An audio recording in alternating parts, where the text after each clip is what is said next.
কঠিন হাসরের ময়দানে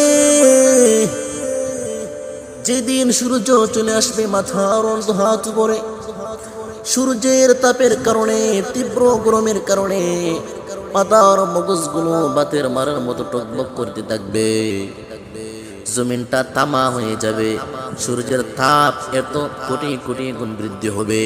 ওই দিন সূর্যের তাপের কারণে জমিনটা তামা হয়ে যাবে। এমন এক সময়, এমন এক দিন আসবে, এমন এক সময় ভাই ভাইকে চিনবে না, বাবা সন্তানকে চিনবে না, সন্তান বাবাকে চিনবে না, মা সন্তানকে চিনবে না, সন্তান মাকে চিনবে না, স্বামী স্ত্রীকে চিনবে না, স্ত্রী স্বামীকে চিনবে না। এমন এক সময় কেউ কাউকে চিনবে না, সবাই ইয়া নাফসি করতে থাকবে। এমন এক কঠিন সময়, কেউ কাউকে চিনবে না। ওই দিন আল্লাহ রাব্বুল আলামিন প্রত্যেকটা বান্দা বান্দির নিকট 5টি প্রশ্ন করিবেন, আর এই 5টি প্রশ্নের উত্তর দেওয়া আগ পর্যন্ত কোনো বান্দা বান্দি এক কদম লড়তে পারবে না।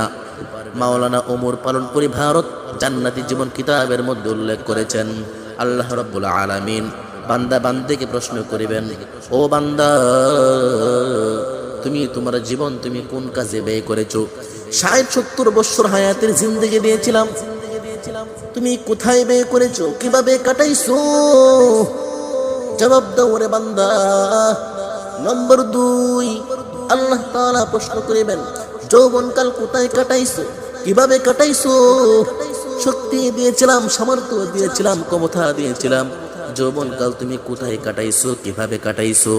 নম্বর 3, উপার্জন তুমি কিভাবে করেছো? নম্বর 3, উপার্জন তুমি কিভাবে করেছো, হালাল ভাবে নাকি হারাম ভাবে? নম্বর 4, উপার্জিত সম্পদগুলো তুমি কোন কাজে ব্যয় করেছো? নম্বর 5, জানা বিষয়ের উপর কতটুকু আমল করেছো? এই 5 প্রশ্নের উত্তর দেওয়া পর্যন্ত কোনো বান্দা বান্দি এক কদম নড়তে পারবে না।